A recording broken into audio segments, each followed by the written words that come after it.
ആദ്യത്തെ പ്രധാനമന്ത്രിയായ ജവഹർലാൽ നെഹ്റുവിന്റെ ജന്മദിനമാണല്ലോ.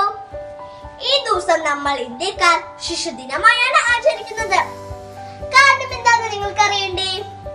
ചാച്ചാജിക്ക് കുട്ടികളെ അത്രയ്ക്ക് ഇഷ്ടമായിരുന്നു. രാജ്യത്തെ കുട്ടികളുടെ ഭാവിയാണ് രാജ്യത്തിന്റെ ഭാവി എന്ന് അദ്ദേഹം വിശ്വസിച്ചിരുന്നു. കുട്ടികളുടെ വിദ്യാഭ്യാസത്തിനും ആരോഗ്യകാര്യങ്ങൾക്കും അദ്ദേഹം വളരെയധികം പ്രാധാന്യം കൊടുത്തിരുന്നു.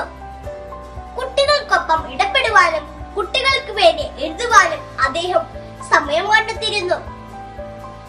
ആധുനിക ഇന്ത്യയുടെ ശില്പി എന്നാണ് അദ്ദേഹം അറിയപ്പെടുന്നത്.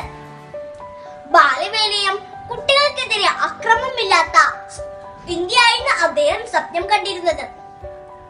ചാച്ചാജി ആഗ്രഹിച്ചതുപോലെ നമുക്ക് പഠിച്ചു വളർന്ന രാജ്യത്തിനു വേണ്ടി പ്രയത്നിക്കാം.